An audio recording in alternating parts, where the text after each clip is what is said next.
Bismillahirrahmanirrahim. Assalamualaikum warahmatullahi wabarakatuh.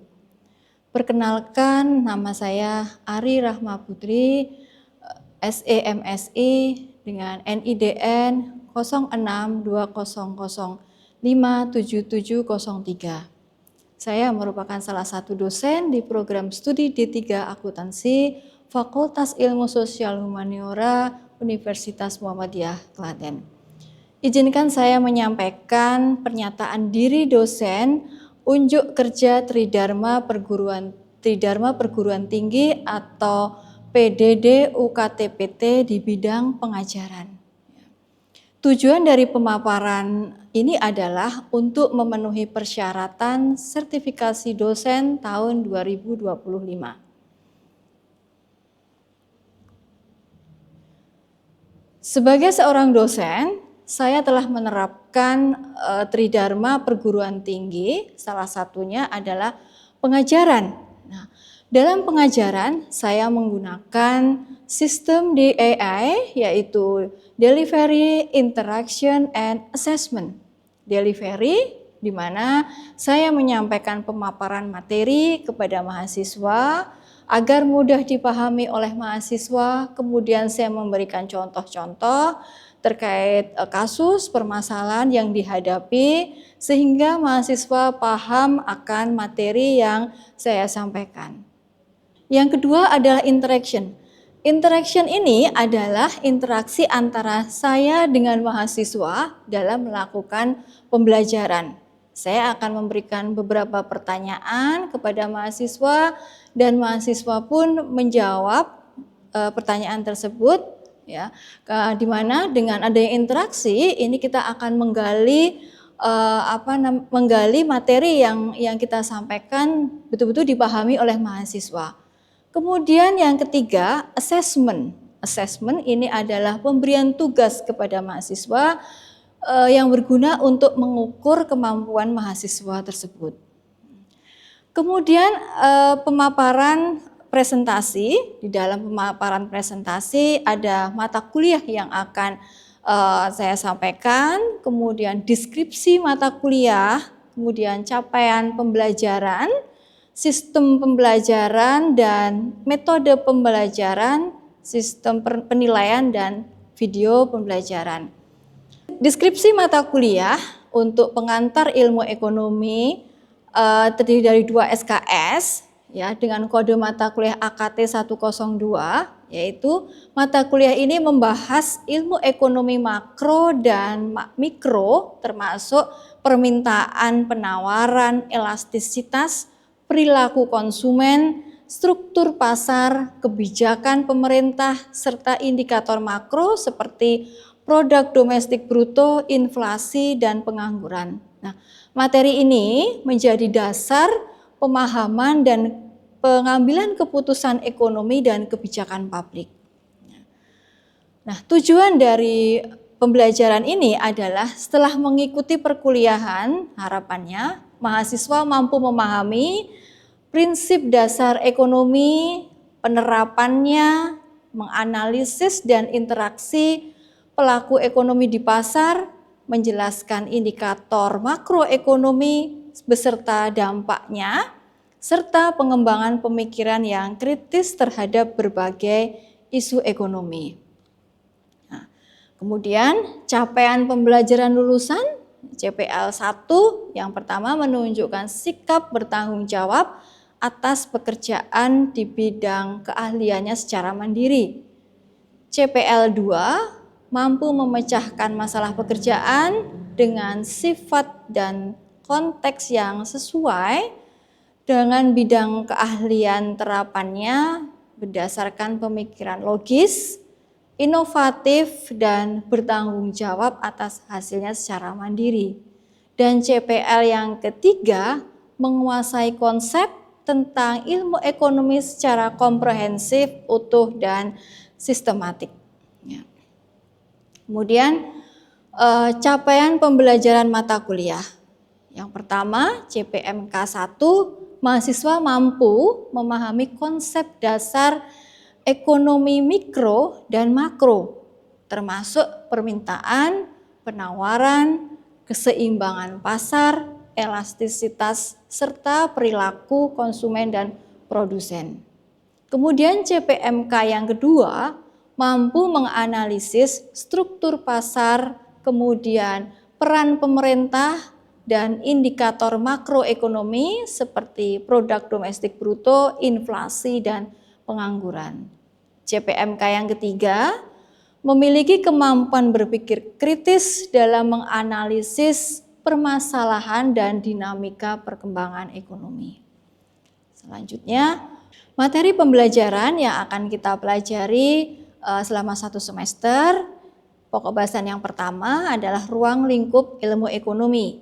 Yang kedua adalah konsep permintaan, kemudian yang ketiga konsep penawaran, yang keempat elastisitas, yang kelima teori perilaku konsumen, yang keenam teori biaya produksi, yang ketujuh struktur dan bentuk pasar, yang kedelapan konsep pendapatan nasional, kemudian yang kesembilan investasi, ke-10 kebijakan fiskal dan moneter, ke-11 pertumbuhan ekonomi, 12 inflasi dan pengangguran, 13 perdagangan internasional, dan pertemuan ke-14 adalah globalisasi ekonomi. Referensi wajib dan pendukung. Ada beberapa referensi yang mendukung dalam pembelajaran pengantar ilmu ekonomi.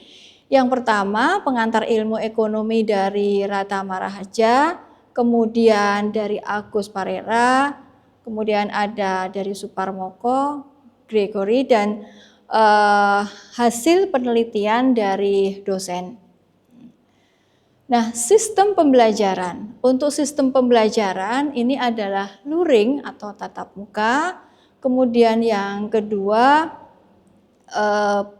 tugas dan materi bisa langsung diakses dan dikumpulkan di dalam sistem SIAKAD. Begitu juga untuk presensi mahasiswa juga melalui sistem SIAKAD. Sistem penilaian dalam pembelajaran yang pertama adalah tugas individu dan keaktifan sebesar 10%, kemudian tugas kelompok dan keaktifan sebesar 10%, kemudian ada ujian tengah semester 35%, ujian akhir semester 35%, dan kehadiran sikap dan perilaku 10%. Demikian paparan presentasi pembelajaran terkait dengan mata kuliah pengantar ilmu ekonomi. Demikian video ini kami buat. Terima kasih. Assalamualaikum warahmatullahi wabarakatuh. Bismillahirrahmanirrahim. Selamat pagi. Assalamualaikum warahmatullahi wabarakatuh. Waalaikumsalam warahmatullahi wabarakatuh. Sehat semua? Alhamdulillah. Sebelum memulai pembelajaran, mari kita awali terlebih dahulu dengan berdoa, membaca basmalah bersama-sama. Bismillahirrahmanirrahim. Baik, terima kasih. Untuk hari ini, pembelajaran yang akan kita pelajari terkait dengan ruang lingkup ilmu ekonomi. Minggu yang lalu masih ingat saya memberi gambaran tentang poin-poin yang ada di dalam ilmu ekonomi. Nah, hari ini kita coba bahas per poin-poin yang ada di dalam ilmu ekonomi. Nah, ini yang akan kita pelajari untuk materinya nanti. Definisi ilmu ekonomi, kemudian fokus pada masalah perekonomian itu apa saja, masalah pokok yang sering kita jumpai. Kemudian fokus pada ilmu ekonomi dan ruang lingkup ilmu ekonomi.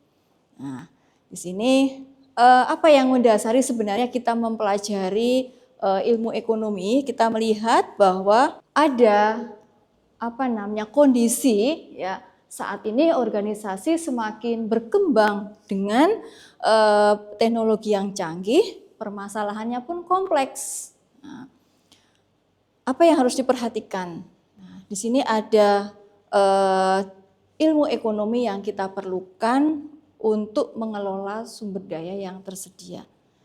Nah, ini ada dasarnya terlebih dahulu yang kita lihat.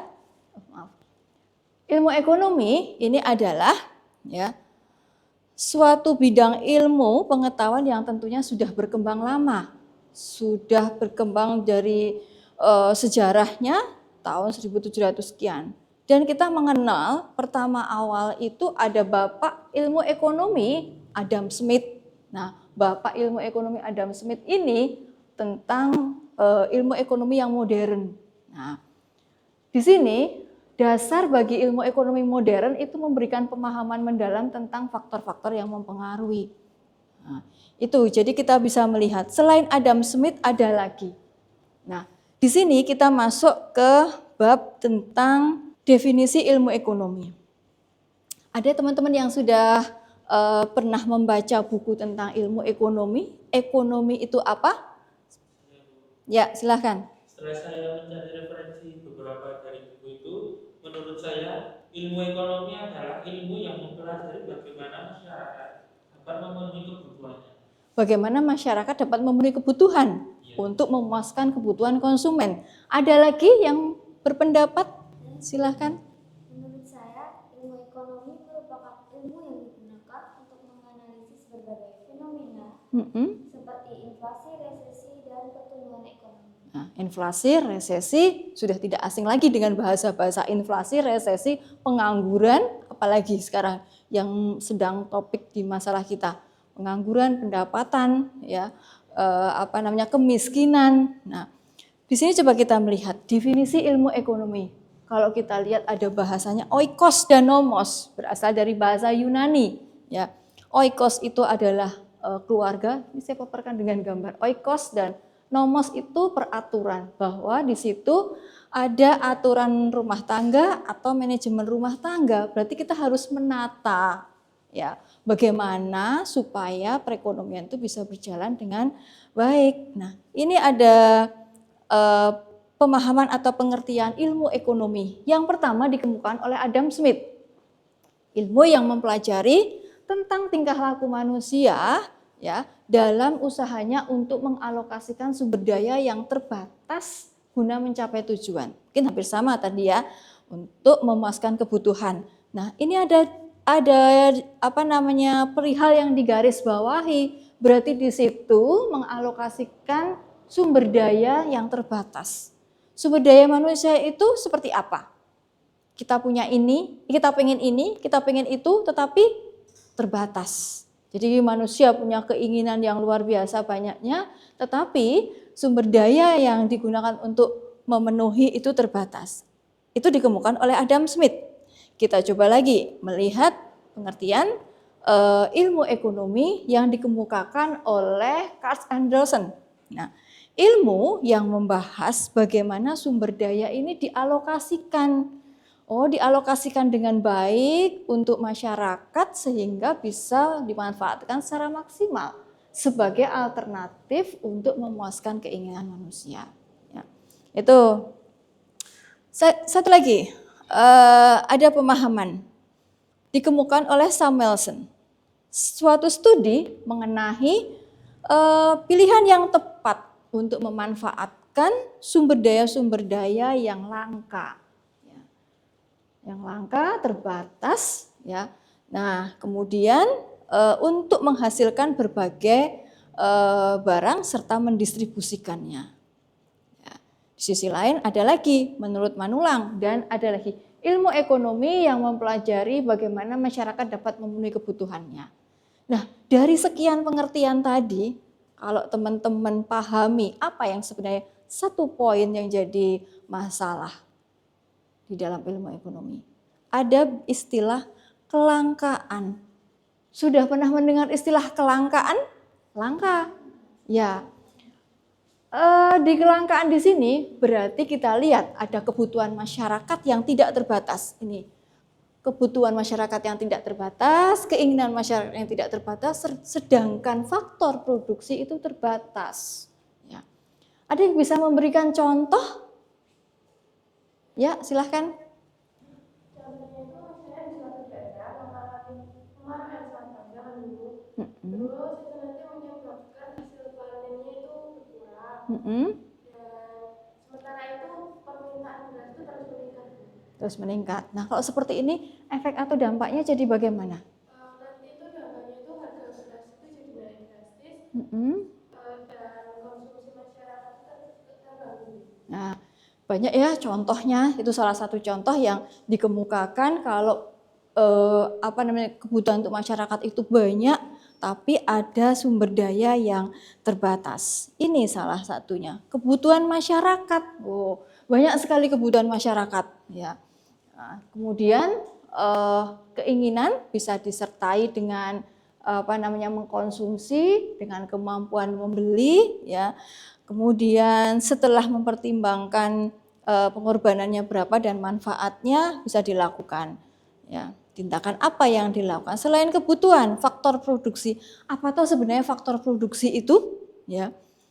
Di sini kita melihat manusia sebagai makhluk, kaitannya dengan sebelum faktor produksi masih dengan bab sebelumnya. Jadi ada manusia sebagai makhluk ekonomi, tadi kebutuhan tadi tidak pernah merasa puas ya. Kemudian ini yang faktor produksi. Oh, ada sumber daya alam, ada tenaga kerja, ada modal dan kewirausahaan.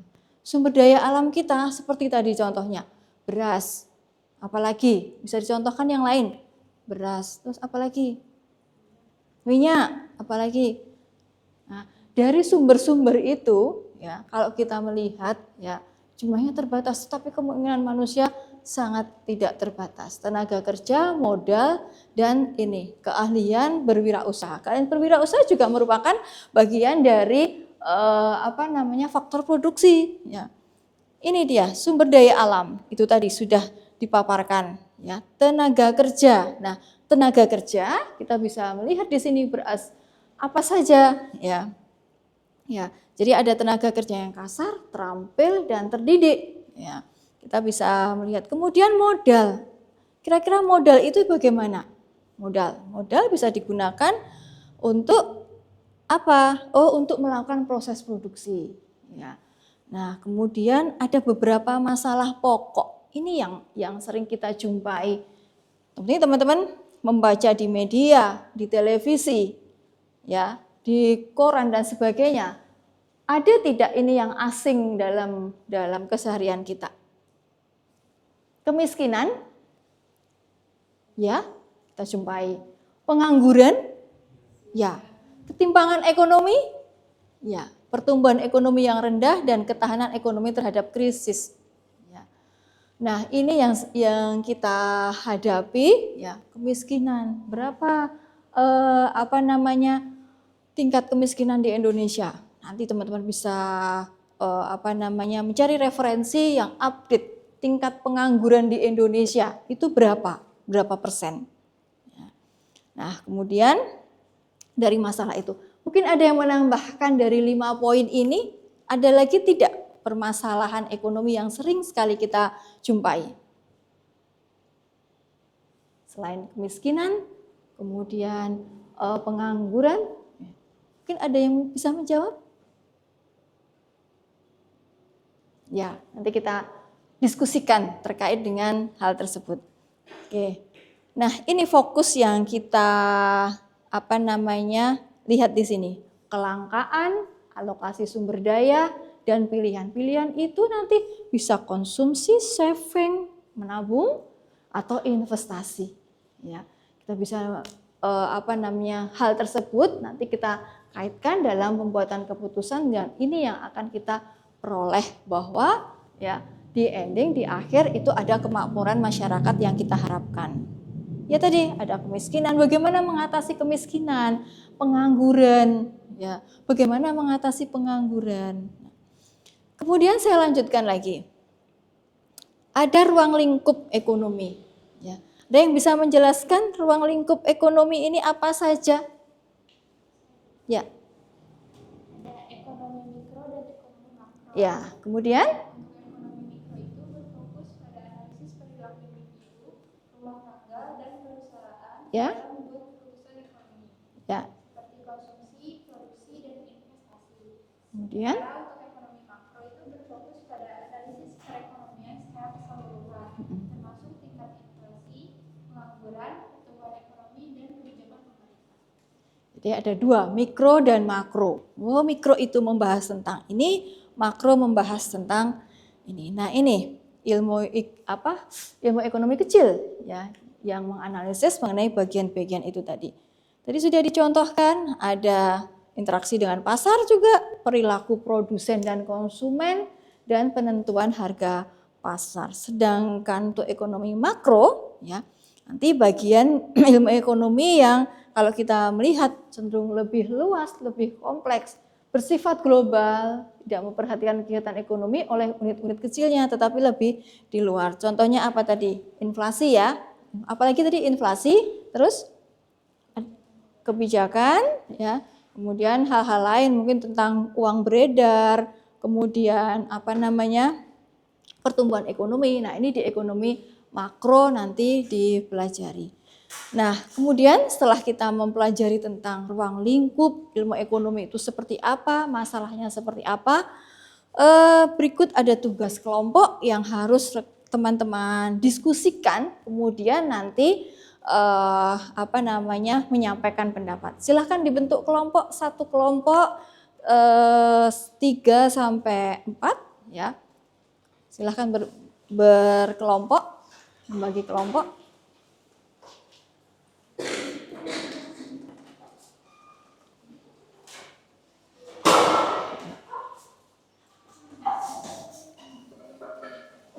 Membagi kelompok, diskusikan secara baik permasalahan ini. Coba ada kelompok 1, 2, 3, 4, 5 ya. Oke. Dari beberapa masalah ekonomi tadi yang sudah dijumpai, ada kemiskinan, kemudian ada pengangguran, ada ketimpangan, ada pertumbuhan ekonomi dan krisis.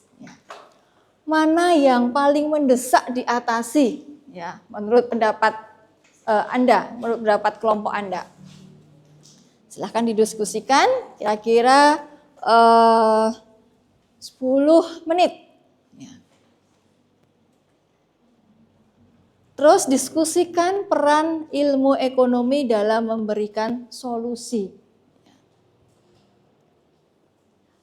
Diskusikan terlebih dahulu, ya, kurang lebih dalam waktu 10 menit. Yuk, kelompok 1, menurut kelompok 1.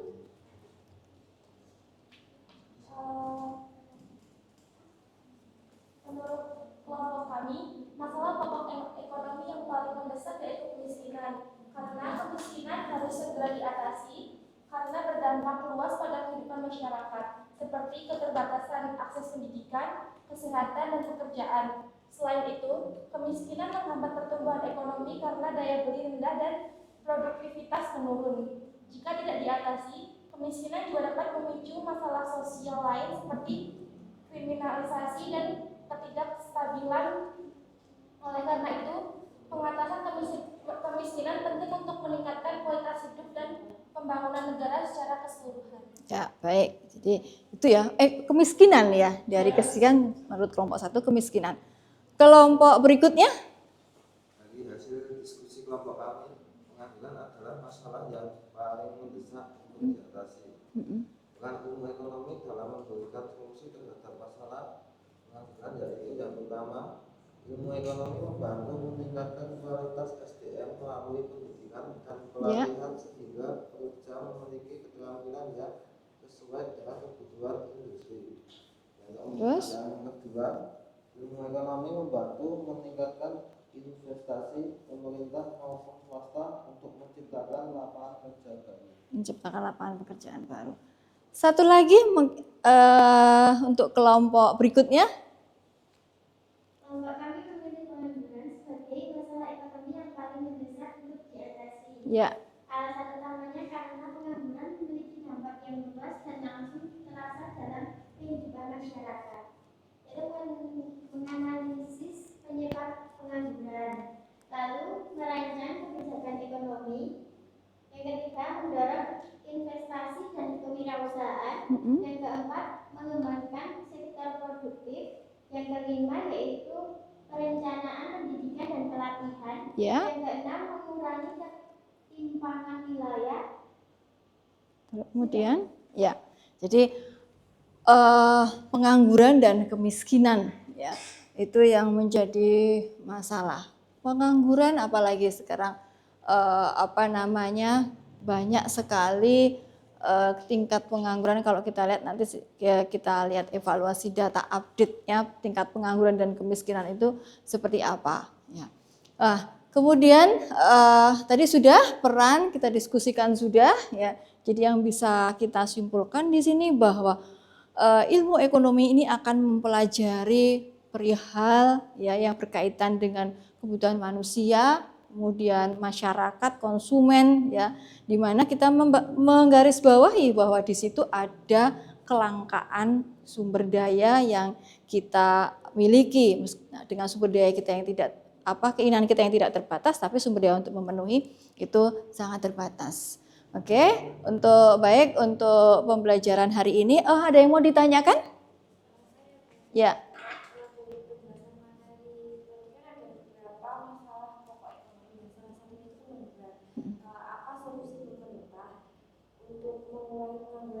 Ya, baik.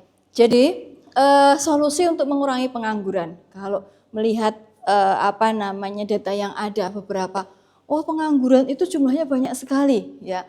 Nah, apa yang pertama dilakukan? Ya, ada beberapa yang bisa dilakukan, diantaranya misalnya dengan mengembangkan usaha mikro kecil menengah dengan pelatihan, ya kan?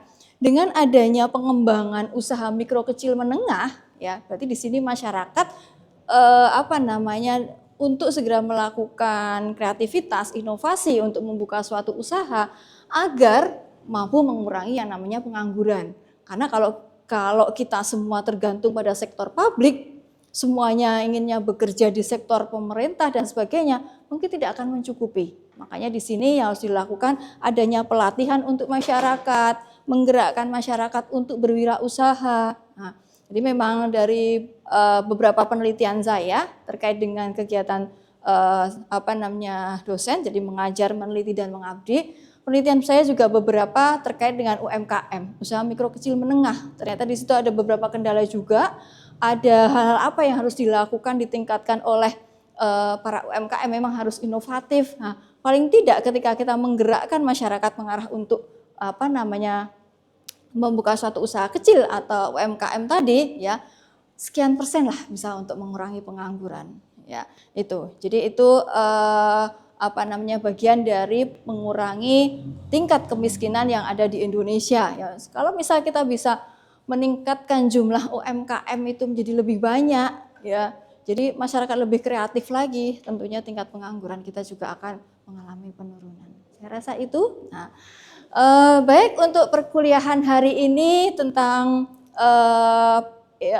ruang lingkup ilmu ekonomi. Nah, nanti kita lanjutkan di materi berikutnya, ya, sesuai dengan bab-bab yang ada di dalam pengantar ilmu ekonomi sampai dengan akhir semester. Oke, silahkan nanti untuk presensi bisa langsung di Adlink, tugas kemudian materi bisa diakses lewat Siakat, lewat Adlink, ya, silahkan nanti.